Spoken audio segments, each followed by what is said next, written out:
Hi everybody, Rochelle here from Quebec CICHLID. Today I'm going to give you tricks to help your African cichlids color up, so stay tuned.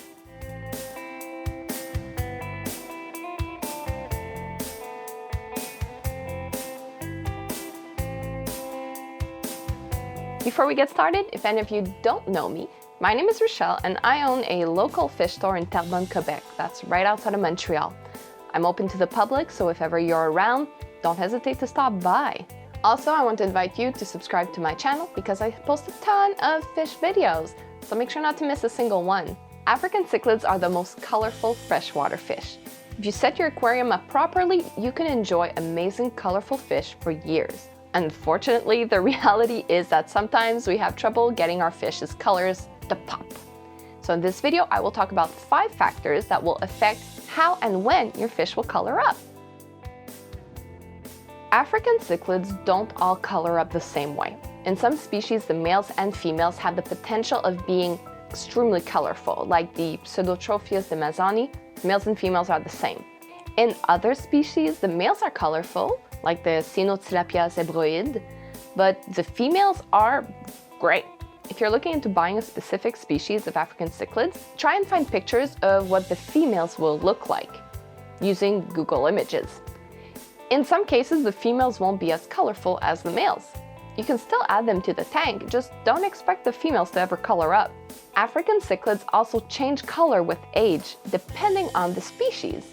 So if you're buying your fish young, around 2 inches, they might still be immature and won't color up until a couple of months later. This is the case, for example, for the Pseudotropheus pollet, who just looks gray and blah until they actually color up, and then they're amazing. If you're buying them as adults and they still haven't colored up, stay tuned because there are other factors to take into consideration. So unfortunately, this is a thing. If you bought low-quality fish, they might never color up. So shop at trusted sources. Once you find a place you trust, keep encouraging them. If you're buying from a breeder, ask to see the fish's parents. If they aren't colorful, the chances are that their offspring won't be either. Sometimes it happens though, but still put the chances on your side. An also good indicator of quality is to check for deformities. If your fish's eyes and spine are crooked, they might color up. It doesn't mean they won't. But it still means that they're kind of a lower quality because things aren't where they're supposed to be. This often happens with inbreeding, and unfortunately, until the fish are born, the breeder can't tell that this will happen. But when you're shopping, just have a look at that. If you're able to look from atop, then you'll see if the spine is crooked. As for the eyes, well, just by looking at them, you should be able to figure it out. If the fish you bought wasn't identified and nobody seems able to identify it, it might be a hybrid. Hybrids can sometimes be colorful, but most of the time they're not. They're usually like brown. Now don't let this discourage you or scare you from buying fish. Just do a little bit of research beforehand, read reviews. If somebody posts a nice picture on social media of their fish, ask them where they got them. If you encourage good sources, well, they will continue to get you nice fish. So we just saw 2 factors of color that can't really be controlled in the aquarium. You know, if the female's never supposed to color up or if they're bad quality, well, there's not much you can do. Now let's see something that actually can be controlled. African cichlids are complicated when it comes to compatibility. Certain mixes can be made and others really shouldn't. For example, in my videos, I often tell people to steer clear from mixing most mbunas with peacocks. It's not deadly, but mbunas are much more aggressive than peacocks, for the most part. And because the peacocks are getting bullied in the aquarium, they might not color up to their full potential. They will be stressed, and when peacocks are stressed, they become grayish to avoid gaining the attention of a fish that might be bullying them. Sometimes fish will technically be compatible, but because of one aggressive fish in the aquarium, the others won't be able to color up. I mean, this happens sometimes. You bought compatible, but there's a bad apple in your batch. So if this is the case, check out my video about how to deal with fish bullies. Not only will your fish thank you, but you will also be less stressed out every time you look at your fish tank. An unhealthy fish will not color up. If they're mature, some will keep their colors, but they will act sluggish. Most fish illnesses I've witnessed were due to problems with the aquarium's water parameters. If the aquarium is too polluted with high nitrate, the fish just might not color up.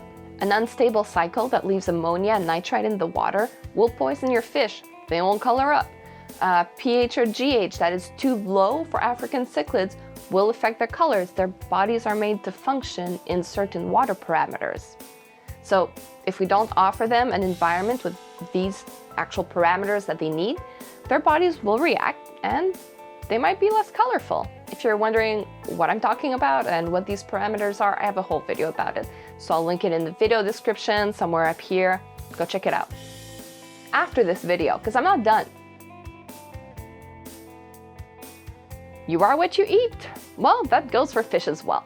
If you're feeding them low quality or inappropriate foods, they won't color up as much as they should. How to know if you have high quality food? Look at the ingredients. If it's made with whole foods, like whole shrimp, whole salmon, etc., it's a good sign. On the contrary, if you have ingredients like fish meal, wheat meal in the first ingredients, then that's a sign of lower quality food. Also for African cichlids, they need algae, either spirulina or kelp in the recipe. Omnivores don't need to have it in the first ingredients, but it's good that it's right up there for the herbivores, obviously. Algae is a staple in most African cichlids' diet. Also, if you're feeding them a food that's difficult to digest, well, they might not color up. Foods that are especially hard to digest for African cichlids are wheat and bloodworms. Certain African cichlids, if they eat the wrong diet, they could just literally die from it. I'm obviously talking about Tropheus. So if you have this fish, it is a strict herbivore. Their intestine is a lot longer, meaning that they have more chances of bloating, of constipating, if ever they don't eat the right diet. So if you're feeding them huge shrimp, well, they're not going to be able to digest there. They could bloat, could start rotting in their intestines. It's not a pretty sight. So basically, a healthy fish is a colorful fish. If ever you've heard of FISHY, that is an example of a high quality food that also has color enhancers, because their color enhancers that they use are paprika, it's just a known color enhancer for animals. The only issue with FISHY, it is honestly, when you look at the ingredients, it's one of the best. But the only issue I have with it is that it's long to prepare, so I don't use it every day.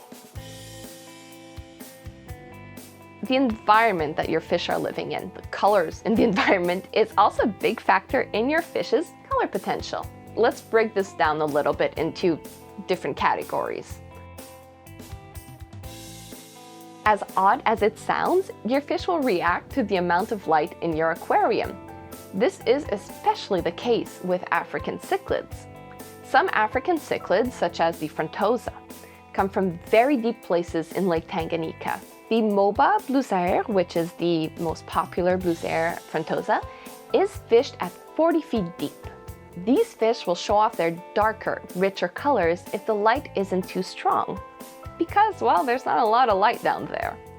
On the contrary, certain fish, such as the Enantiopus, come from extremely shallow waters, so they're used to just sunbathing under the African sun. So to get them to color up, you will need a powerful aquarium light. The brightness of your substrate and your background will also determine how colorful your fish are. Your fish dress in darker colors if the substrate is dark, and they show off their lighter colors if the substrate is light and background. Since African cichlids have such vibrant colors, adding them to a tank with white substrate is the best. In a tank with darker substrate, they will show off the dark bands instead. For those of you who can't decide, well, don't forget that Carib Sea has the Sahara sand, which is just black and white. So it really brings out the best of both worlds, because both are very good, the dark and the light colors in the aquarium. So mix and match, if you have very light substrate and background, get some darker decorations to compensate. Whatever you do, now this is very important, listen very carefully, never ever paint the background of your tank lime green. This is one of our bad decisions that we took, and if you like green, add plants. Don't paint the background lime green, that's just insane.